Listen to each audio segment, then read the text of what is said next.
This is Trauma and Recovery, the Aftermath of Violence from Domestic Abuse to Political Terror, by Judith Herman. Chapter 2, Terror. Psychological trauma is an affliction of the powerless. At the moment of trauma, the victim is rendered helpless by overwhelming force. When the force is that of nature, we speak of disasters. When the force is that of other human beings, we speak of atrocities. Traumatic events overwhelm the ordinary systems of care that give people a sense of control, connection, and meaning. It was once believed that such events were uncommon. In 1980, when post-traumatic stress disorder was first included in the diagnostic manual, the American Psychiatric Association described traumatic events as outside the range of usual human experience. Sadly, this definition has proved to be inaccurate.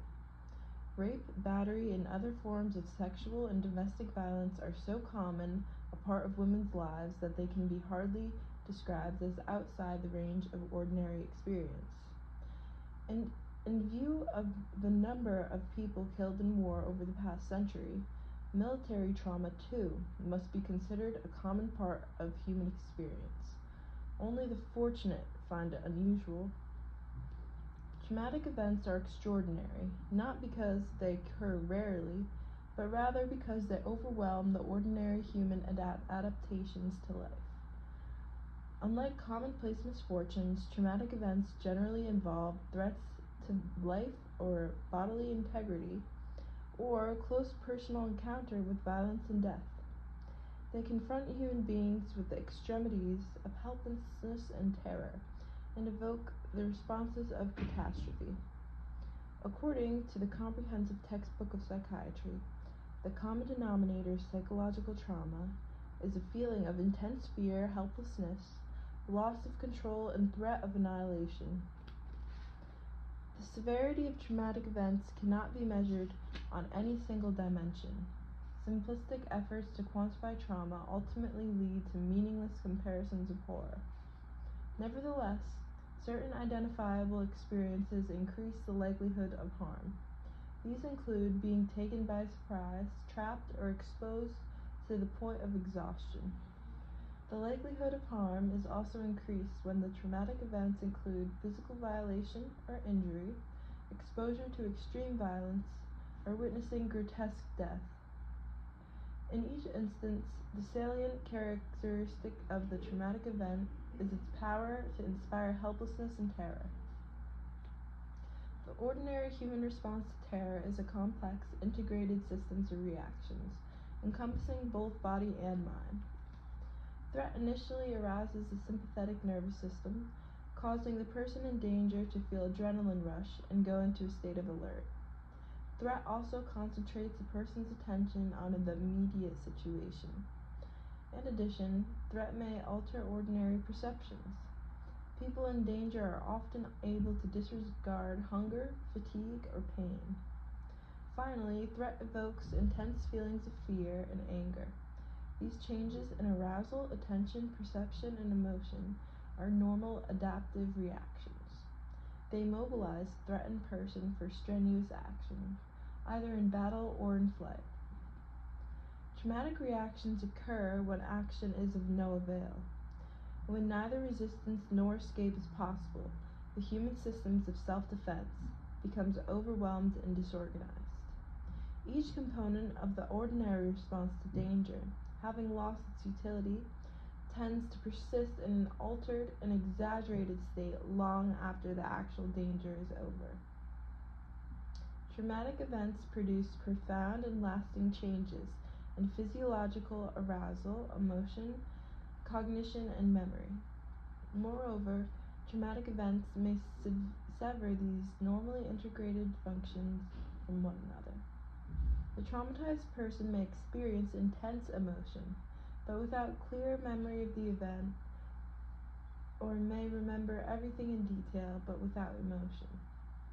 She may find herself in a constant state of vigilance and irritability without knowing why. Traumatic symptoms have a tendency to become disconnected from their source and to take life on their own.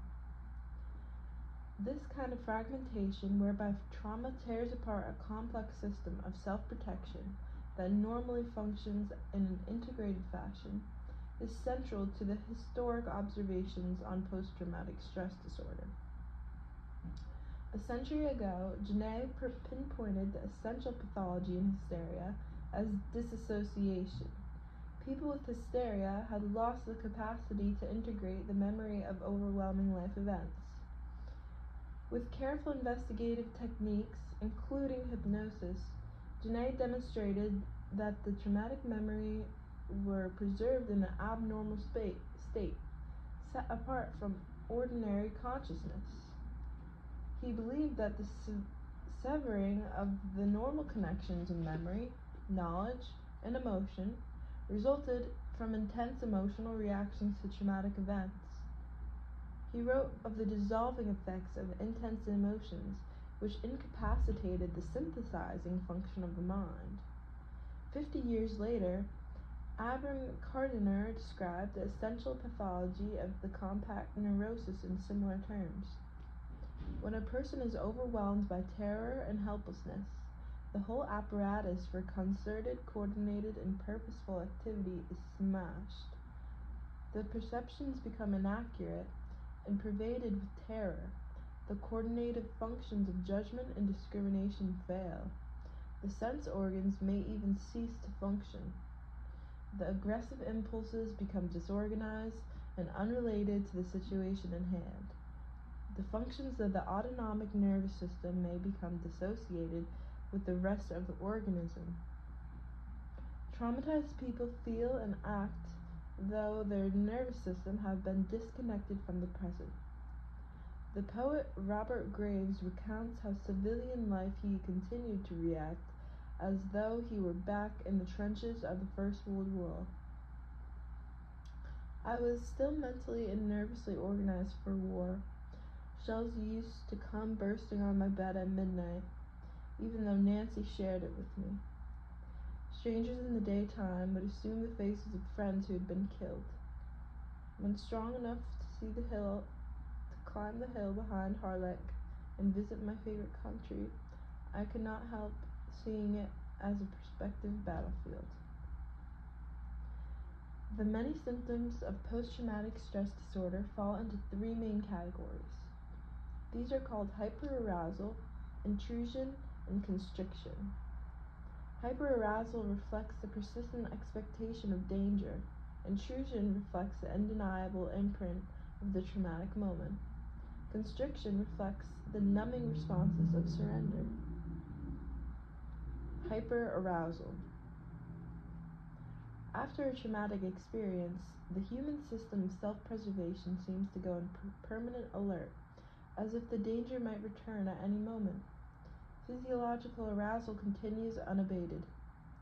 In this state of hyperarousal, which is the first cardinal symptom of post-traumatic stress disorder, the traumatized person startles easily, reacts irritably to small provocations, and sleeps poorly.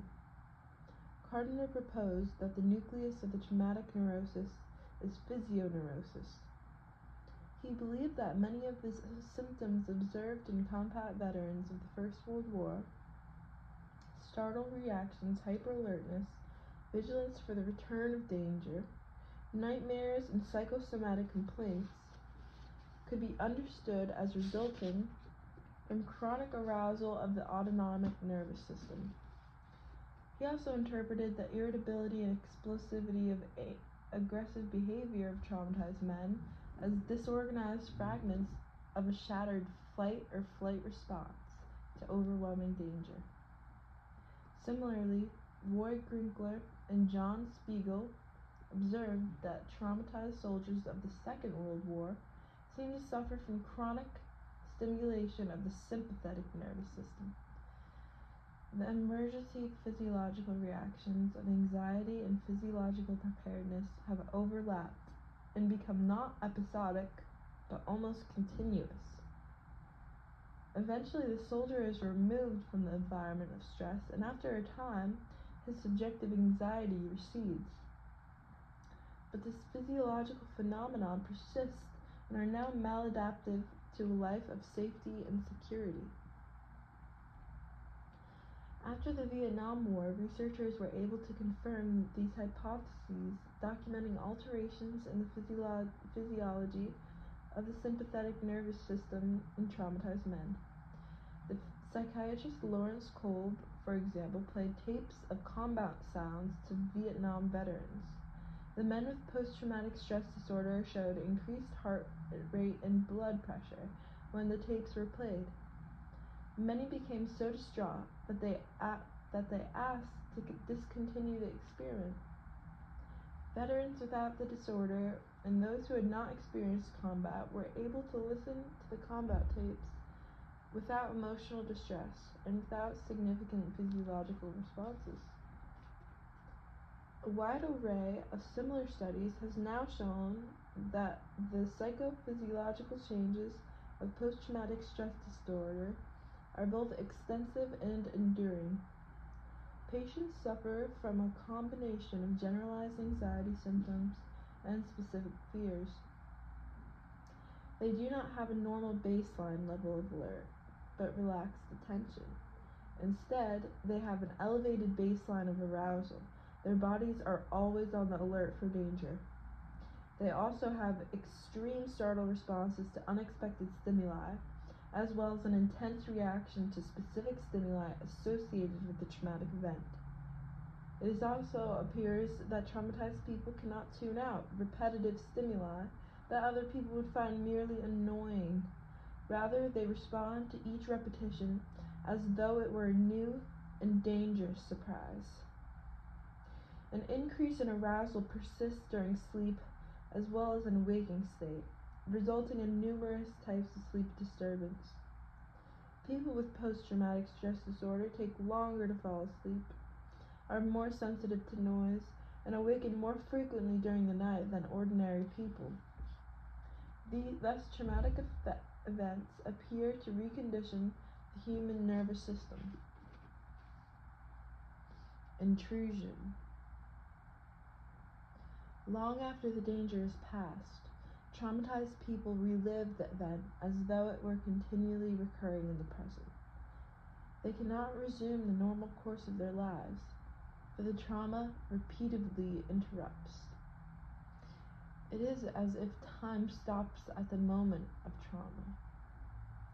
The traumatic moment becomes encoded in an abnormal form of memory, which breaks spontaneously into consciousness, both as flashbacks during waking states and as traumatic nightmares during sleep.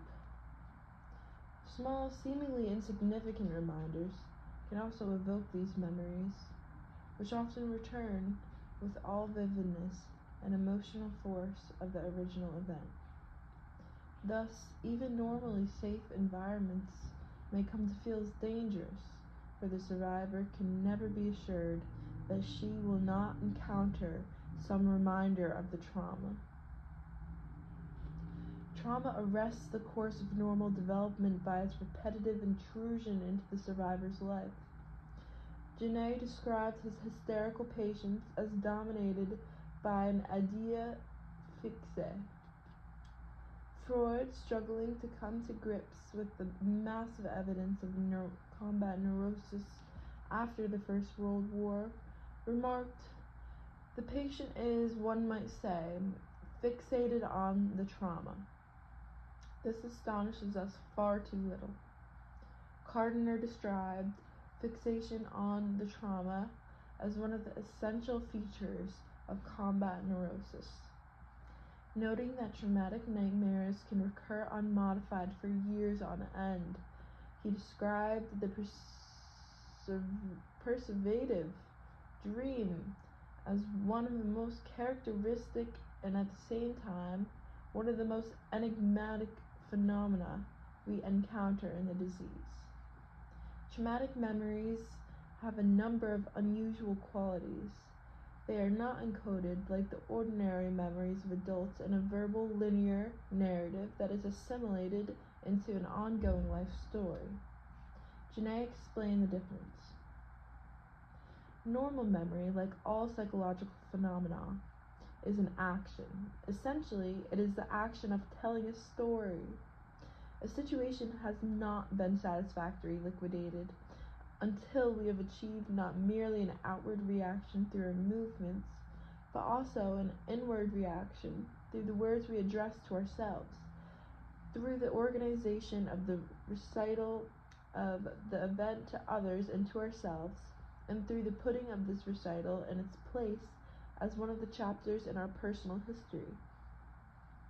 Strictly speaking, then, one who retains a fixed idea of a happening cannot be said to have a memory. It is only for convenience that we speak of it as a traumatic memory.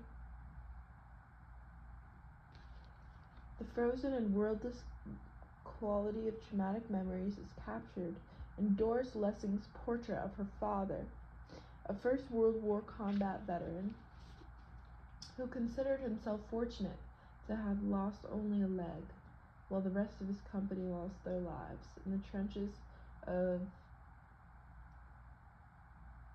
Passchendaele. His childhood and young man's memories, kept fluid, were added to, grew as living memories do. But his warm memories were congealed in stories that he told again and again, with the same words and gestures and stereotyped phrases. This dark region in him, fate ruled, where nothing was true but horror, was expressed inarticulatively in brief, bitter explanations of rage, incredulity, betrayal. Traumatic memories lack verbal narrative and context. Rather, they are encoded in the form of vivid sensations and images. Robert J. Lifton, who studies survivors in Hiroshima, civilian disasters and combat, describes the traumatic memory as an indelible image, or death imprint. Often one particular set of images crystallizes the experience in what Lifton calls the ultimate horror. The intense focus on fragmentary sensation, on image without context, gives the traumatic memory a heightened reality. Tim O'Brien, a combat veteran in the Vietnam War, describes such a traumatic memory. I remember the white bone of an arm. I remember the pieces of skin and something wet and yellow that must have been intestines. The gore was horrible, and it stays with me. But what wakes me up 20 years later is Dave Jensen singing Lemon Tree as we threw down the parts. In their predominance of imagery and bodily sensation, and in their absence of verbal narrative, traumatic memories resemble the memories of young children. Studies of children, in fact, offer some of the clearest examples of traumatic memory. Among 20 children with documented histories of early trauma, the psychiatrist Lenore Terr found that none of their children could give a verbal description of the events that had occurred before they were 2 and 1.5 years old. Nonetheless, these experiences were undeniably encoded in memory. 18 of the 20 children showed evidence of traumatic memory in their behavior and their play. They had specific fears related to the traumatic events, and they were able to reenact these events in their play with extraordinary accuracy. For example, a child who had been sexually molested by a babysitter in the first 2 years of life could not, at age 5, remember the name of the babysitter. Furthermore, he denied any knowledge or memory of being abused. But in his play, he enacted scenes that exactly replicated the pornographic movie made by the babysitter. This highly visual and enactive form of memory, appropriate to young children, seems to be mobilized in adults as well in their circumstances of overwhelming terror. These unusual features of the traumatic memory may be based on alterations in the nervous system. A wide array of animal experiments show that when high levels of adrenaline and other stress hormones are circulating, memory traces are deeply imprinted. The same traumatic engraving of memories may occur in human beings. The psychiatrist Bessel van der Kolk speculates that in states of high sympathetic nervous system arousal, the linguistic encoding of memory is inactivated, and the central nervous system reverts to the sensory and iconic forms of memory that predominate in early life. Just as traumatic memories are unlike ordinary memories, traumatic dreams are unlike ordinary dreams. In form, these dreams share many of the unusual features of traumatic memories that occur in waking states. They often include fragments of the traumatic event in exact form, with little or no imaginary elaboration.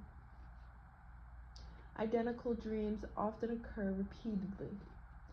They are often experienced with terrifying immediacy, as if occurring in the present.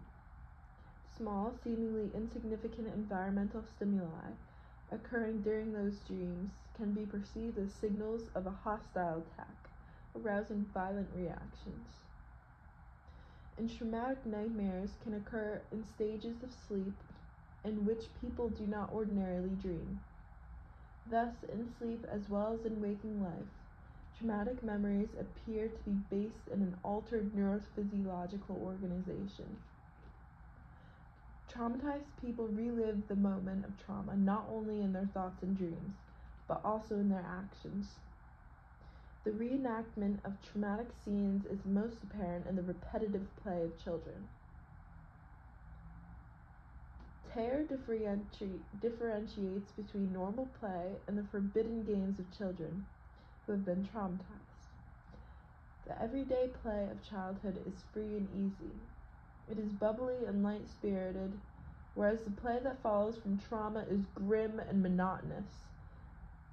Play does not stop easily when it is traumatically inspired, and it may not change much over time.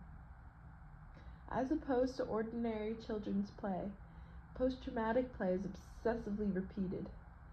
Post-traumatic play is so literal that if you spot it, you may be able to guess the trauma with a few other clues. Adults as well as children often feel impelled to recreate the moment of terror, either in literal or disguised form.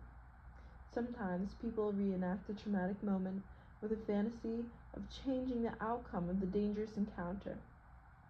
In their attempts to undo the traumatic moment, survivors may even put themselves at risk for further harm. Some reenactments are consciously chosen. The rape survivor, Sohalia, describes her determination to return to the scene of the trauma. I've always hated feeling like something's got the better of me. When this happened, I was at such a vulnerable age. I was 17. I had to prove that they weren't going to get me down. The guys who raped me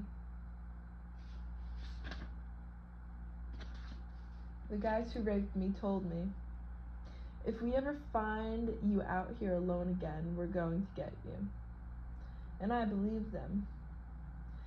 So, it's always a bit of terror walking up that lane because I'm always afraid I'll see them. In fact, no one I know would walk up that lane at night alone because it's just not safe. People have been mugged and there's no question it's dangerous. Yet, part of me feels that if I don't walk there, then they'll have gotten me. And so, even more than other people, I will walk up that lane. More commonly, traumatized people find themselves reenacting some aspect of trauma scene in disguised form, without realizing what they are doing. The incest survivor, Sharon Simone, recounts how she became aware of a link between her dangerous risk-taking behavior and her history of child abuse.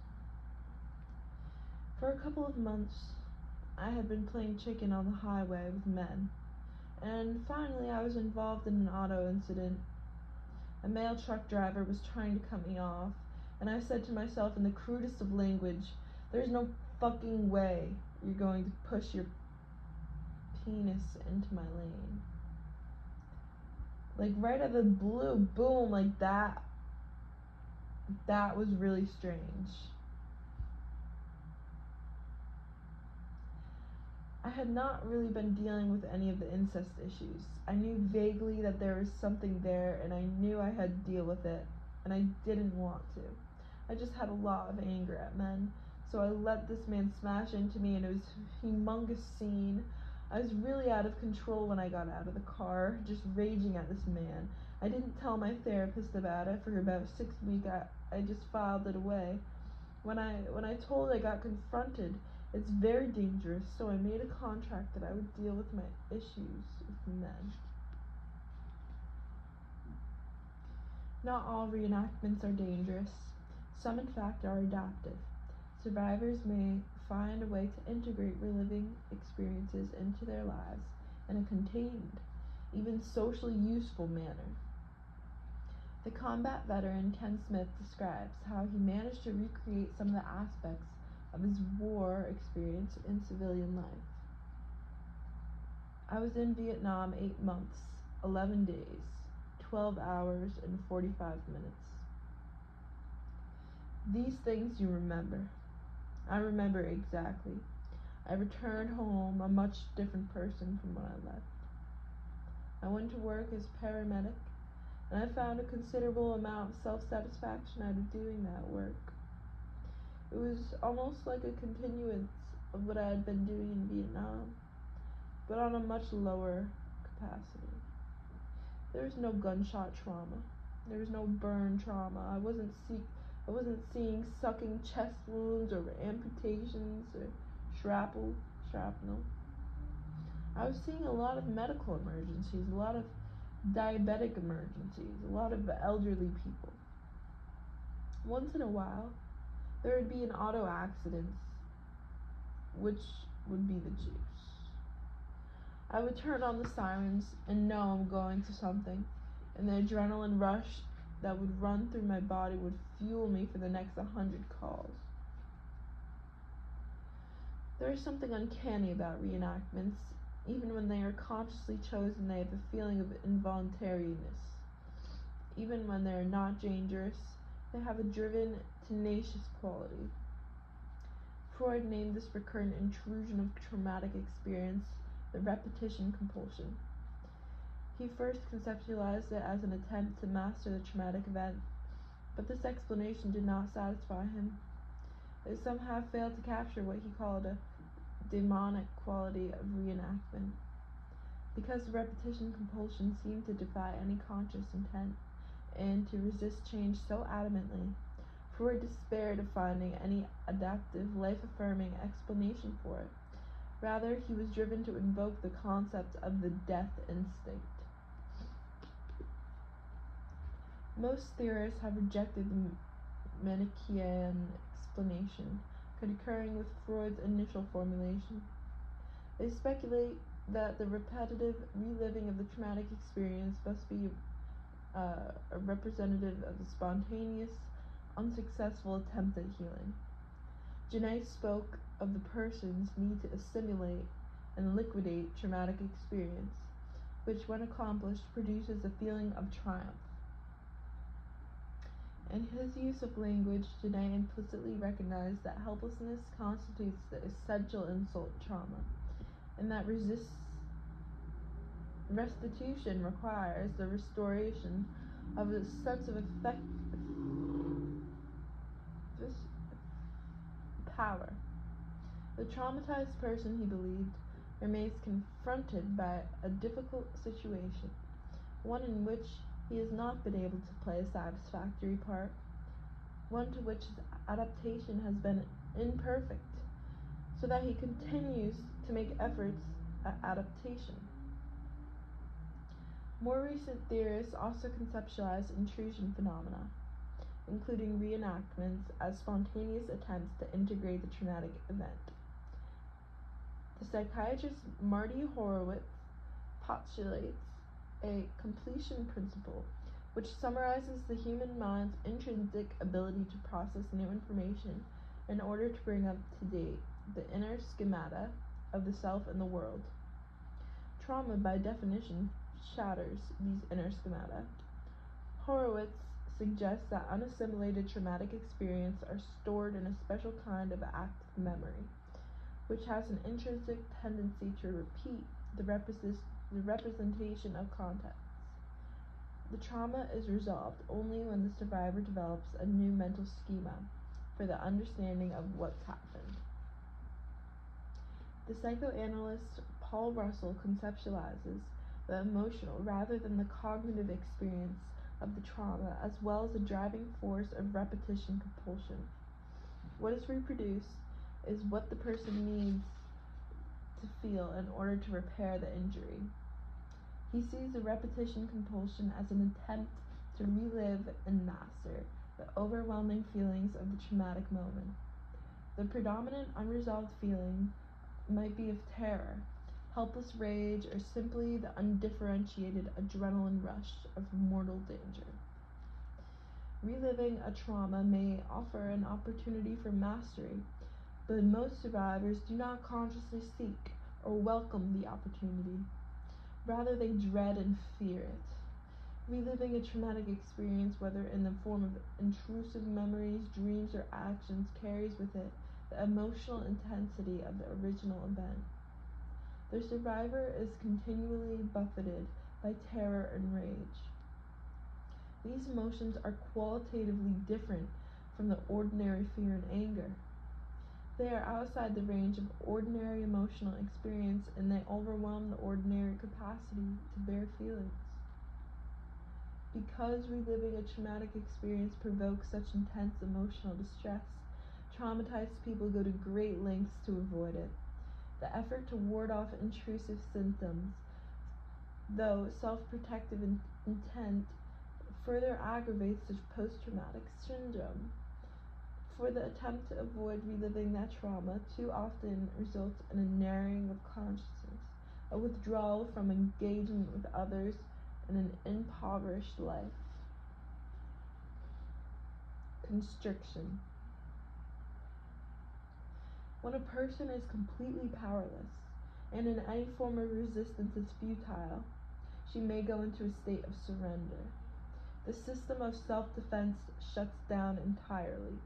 The helpless person escapes from her situation not by action in the real world, but rather by altering her state of consciousness. Analogous states are observed in animals who sometimes freeze when they are attacked.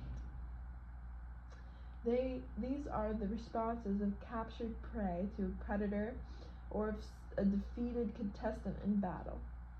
A rape survivor describes her experience of this state of surrender. Did you ever see a rabbit stuck in the glare of your headlights when you were going down a road at night? Transfixed, like it knew it was going to get it. That's what happened. In the words of another rape survivor, I couldn't scream, I couldn't move. I was paralyzed like a rag doll. These alterations of consciousness are at the heart of constriction or numbing, the third cardinal symptom of post-traumatic stress disorder. Sometimes situations of inescapable danger may evoke not only terror and rage, but also, paradoxically, a state of detached calm, which in terror, rage, and pain dissolve. Events continue to register in awareness, but it is as though these events have been disconnected from their ordinary meanings. Perceptions may be numbed or distorted with partial anesthesia or the loss of particular sensations. Time sense may be altered, often with a sense of slow motion, and the experience may lose its quality of ordinary reality.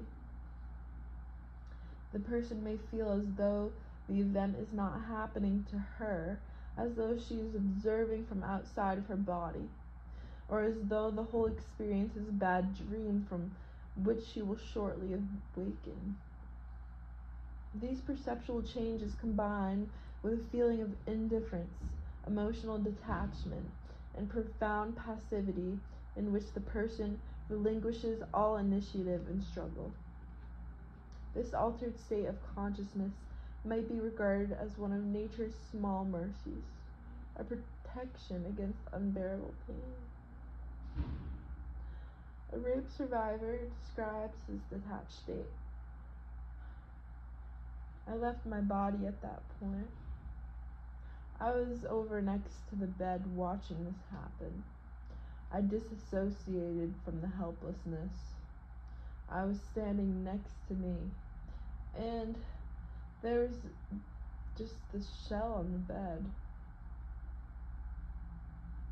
There was just a feeling of flatness. I was just there. When I repicture the room, I don't picture it from the bed. I picture it from the side of the bed. That's where I was watching from. A combat veteran from the Second World War reports a similar experience. Like most of the Fourth, I was numb, in a state of virtual dissociation. There is a condition which we call the 2,000 year stare. This was an aestheticized look, the wide, hollow eyes of a man who no longer cares. I wasn't to that state yet, but numbness was total. I felt almost as if I hadn't been in a battle. These detached states of consciousness are similar to hypnotic trance states. They share the same features of surrender to voluntary action, suspension of initiative and critical judgment, subjective detachment or calm, enhanced perception of imagery, altered sensation, including numbness and anaglesia, and distortion of reality, including depersonalization, derealization, and the change in sense of time. While the heightened perceptions occurring during traumatic events resemble the phenomena of hypnotic absorption, the numbing symptoms resemble the complementary phenomena of hypnotic disassociation. Janae thought that his hysterical patient's capacity for trance states was evidence of psychopathology. More recent studies have demonstrated that although people vary in their ability to enter hypnotic states, trance is a normal property of human consciousness. Traumatic events serve as powerful activators for the capacity for trance. As the psychiatrist David Spiegel points out, it would be surprising indeed if people did not spontaneously use this capacity to reduce their perception of pain during acute trauma. But while people usually enter hypnotic states under controlled circumstances and by choice, traumatic states occur in an uncontrolled manner, usually without conscious choice. The biological factors underlying these altered states, both hypnotic trance and traumatic disassociation, remain an enigma. The psychologist Ernest Hilgard speculates that this hypnosis may be acting in a manner parallel to morphine. The use of hypnosis as a substitute for opiates to produce anaglesia has long been known. Both hypnosis and morphine produce a dissociative state in which the perception of pain and the normal emotional responses to pain are severed. Both hypnosis and opiates diminish the distress of intractable pain without abolishing the sensation itself. The psychiatrists Roger Pittman and Vanderfolk, who have demonstrated persistent alterations in pain perceptions in combat veterans with post-traumatic stress disorder, suggests that trauma may produce long-lasting alterations in the regulation of endogenous opioids, which are natural substances having the same effects as opiates within the central nervous system.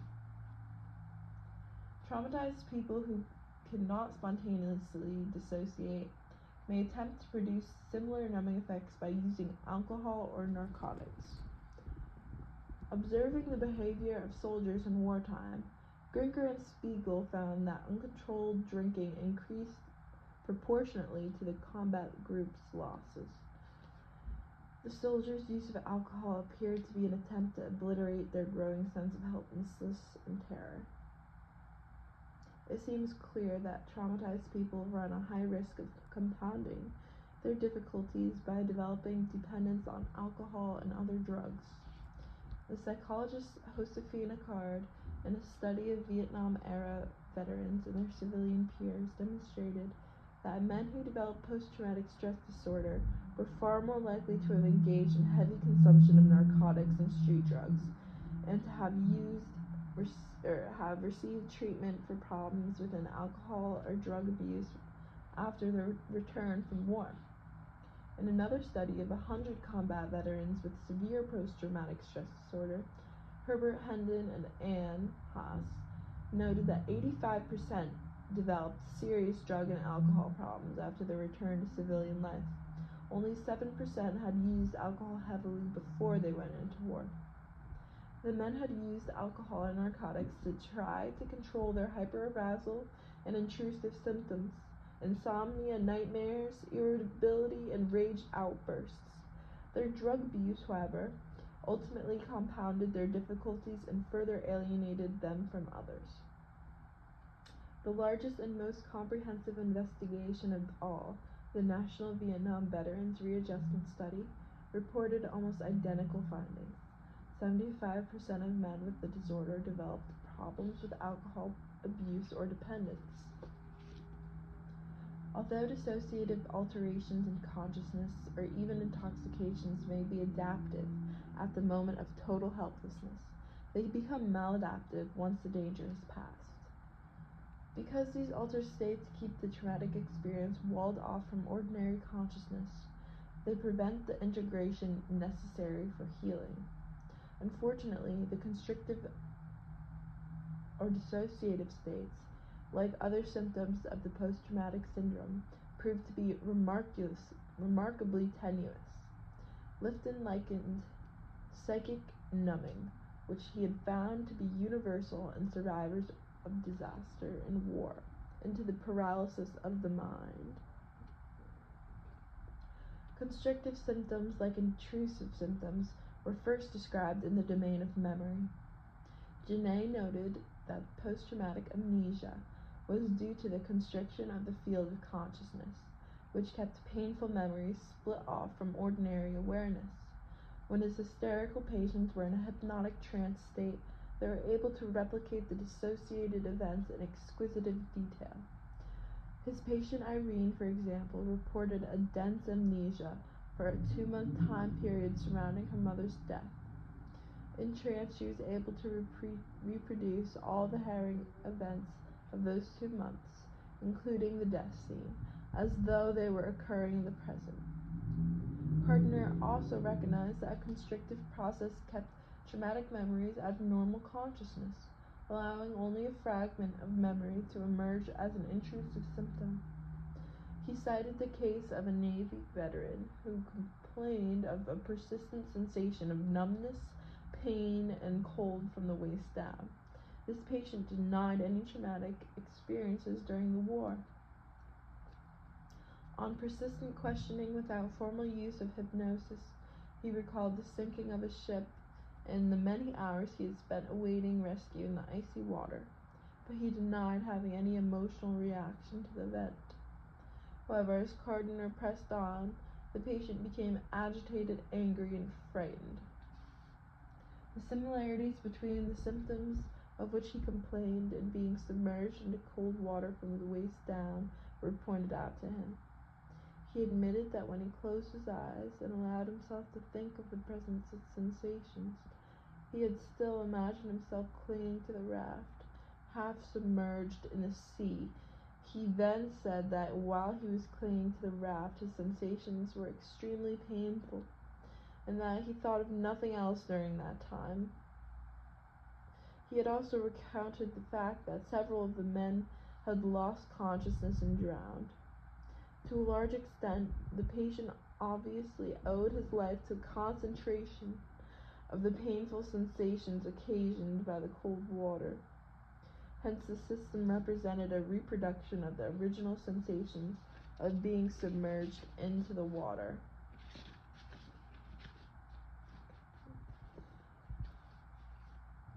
In this case, the constrictive process resulted not in a complete amnesia, but in the formation of a truncated memory, devoid of emotion and meaning. The patient did not allow himself to think about the meaning of his symptom, for to do so would have brought back all the pain, terror, and rage of narrowly escaping death and witnessing the death of his comrades. This voluntary suppression of thoughts related to the traumatic event is characteristic of traumatized people, as are the less conscious forms of dissociation. The constrictive symptoms of this traumatic neurosis apply not only to thought, memory, and states of consciousness, but also to the entire field of purposeful action and initiative. In an attempt to create some sense of safety and to control their pervasive fear, traumatized people restrict their lives. 2 rape survivors describe how their lives narrowed after the trauma. I was terrified to go anywhere on my own. I felt too defenseless and too afraid, and so I stopped doing anything. I would just stay at home, and I was frightened. I cut off all my hair. I did not want to be attractive to men. I just wanted to look neutered for a while because that felt safer. The combat veteran Ken Smith describes how he rationalized the constriction in his life that occurred after combat so that for a long time he did not recognize how much he was ruled by fear. I worked exclusively midnight to 8 or 11 to 7. Never understood why. I was so concerned about being awake at night because I had this thing about being afraid of the night. Now I know that. Then I didn't. I rationalized it because there wasn't as much supervision. I got more freedom. I didn't have to listen to the political infighting bullshit. Nobody really bothered me. I was left alone. Constrictive symptoms also interfere with anticipation and planning for the future. Grinker and Spiegel observed that soldiers in wartime responded to the losses and injuries within their group with diminished confidence in their own ability to make plans and take initiative, with increased superstitious and magical thinking, and the greater reliance on lucky charms and omens. Tare, in a study of kidnapped school children, described how afterwards the children came to believe that there had been omens warning them of the traumatic event. Years after the kidnapping, these children continued to look for omens to protect them and to guide their behavior. Moreover, years after the event, the children retained a foreshortened sense of the future. When asked what they wanted to be when they grew up, many replied that they never fantasized or made plans for the future because they expected to die young.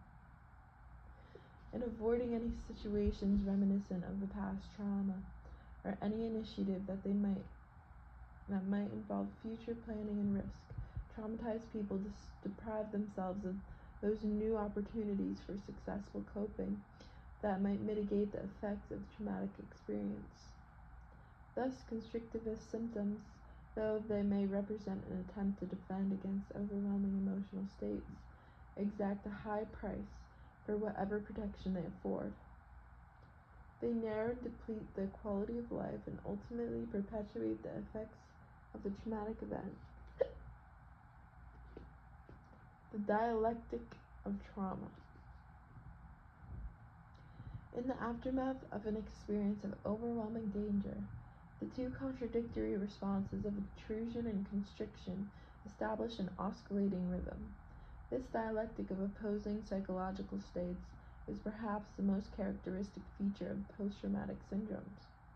Since neither the intrusive nor the numbing symptoms allow for integration of the traumatic event, the alteration between these two extreme states might be understood as an attempt to find a satisfactory balance between the two. But balance is precisely what the traumatized person lacks. She finds herself caught between the extremes of amnesia, or reliving the trauma, between floods of intense, overwhelming feelings and arid states of no feeling at all, between irritable, impulsive actions and complete inhibition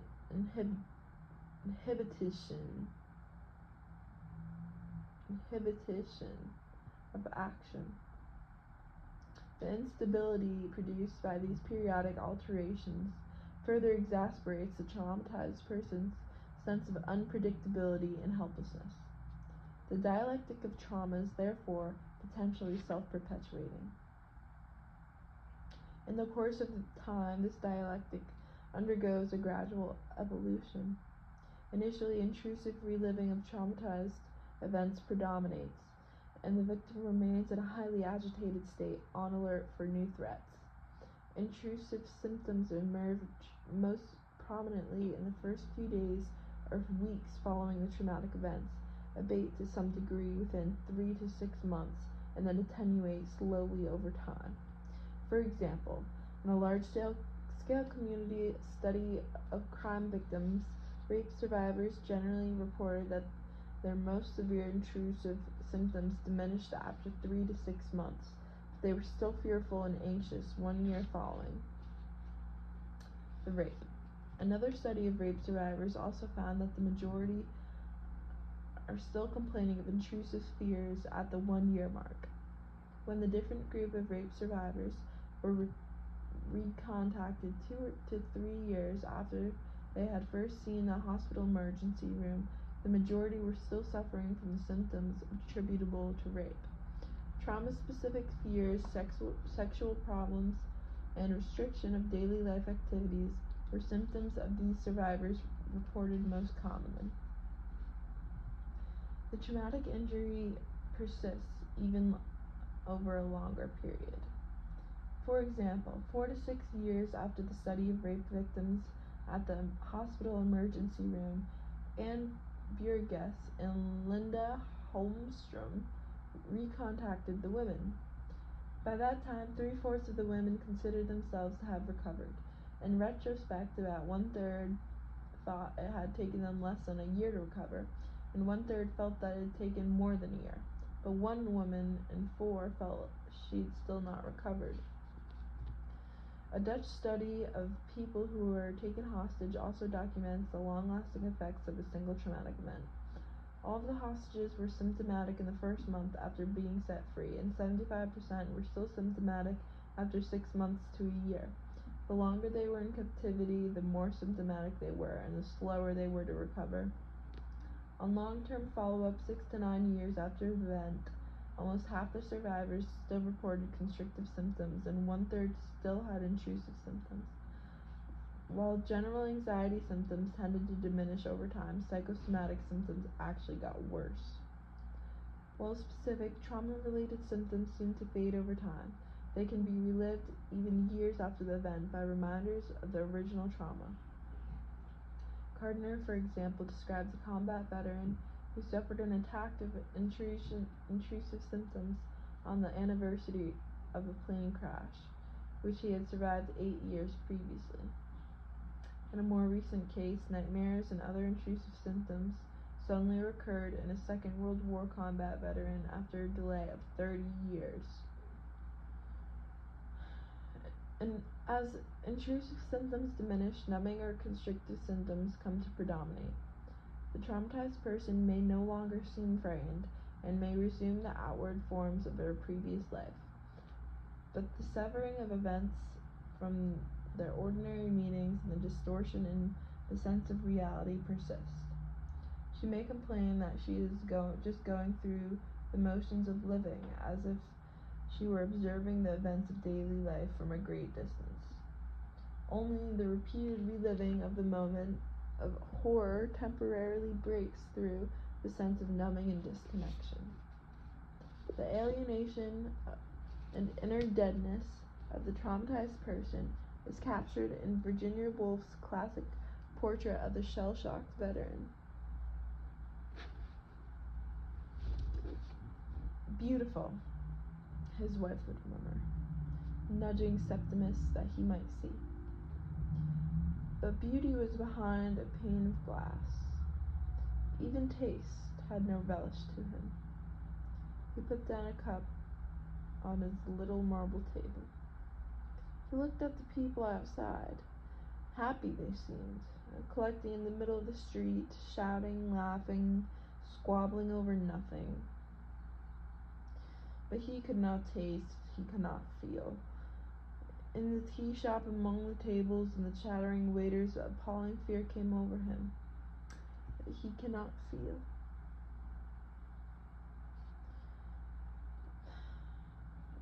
The constraints upon the traumatized person's inner life and outer range of activity are negative symptoms. They lack drama. Their significance lies in what is missing. For this reason, constrictive symptoms are not readily recognized, and their origins in a traumatic event are often lost. With the passage of time, as these negative symptoms become the most prominent feature of the post-traumatic disorder, the diagnosis becomes increasingly easy to overlook.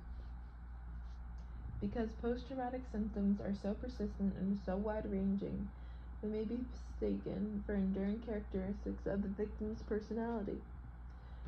This is a costly error, for the person with unrecognized post-traumatic distress disorder is condemned to a diminished life, tormented by memory and bounded by helplessness and fear. Here again is Lessing's portrait of her father. The young bank clerk who worked for such long hours and such little money, but who danced, sang, played, flirted. This naturally vigorous, sensuous being was killed in 1914, 1915, 1916. I think the best of my father died in that war, that his spirit was crippled by it. The people I've met, particularly the women who knew him young, speak of his high spirits, his energy, his enjoyment of life, also of his kindness, his compassion, and a word that keeps recurring, his wisdom. I do not think these people will have easily recognized the ill, irritable, abstracted, hypochondriac man I knew. Long after the event, many traumatized people feel that a part of themselves has died. The most profoundly afflicted wish that they were dead. Perhaps the most disturbing information of the long-term effects of traumatic events comes from the community of study of crime victims, including 100 women who had been raped. The average time elapsed since the rape was 9 years. The study recorded only major mental health problems, without paying attention to more subtle levels of post-traumatic symptomology. Even by these crude measures, the lasting destructive effects of the trauma were apparent. Rape survivors reported more nervous breakdowns, more suicidal thoughts, and more suicide attempts than any other group. While prior to the rape they had been no more likely than anyone else to commit suicide, almost 1 in 5 made suicide attempts following the rape. The estimate of actual suicide reporting following severe trauma is riddled with controversy. Popular media have reported, for example, that there were more deaths in Vietnam veterans by suicide after the war than deaths in combat. These accounts appear to be highly exaggerated, but mortality studies nevertheless suggest that combat trauma may indeed increase the risk of suicide. Hendon and Haas found in their study of combat veterans with post-traumatic stress disorder that a significant minority had made suicide attempts, 19%, or were constantly preoccupied with suicide, 15%. Most of the men who were persistently suicidal had heavy combat exposure. They suffered from unresolved guilt about their wartime experiences and from severe, unremitting anxiety, depression, and post-traumatic symptoms. 3 of the men died by suicide during the course of the study. Thus, the very threat of annihilation that defines a traumatic moment may pursue the survivor long after the danger is past. No wonder that Freud found in traumatic neurosis signs of a daemonic force at work. The terror, rage, and hatred of the traumatic moment live on in the dialectic of trauma.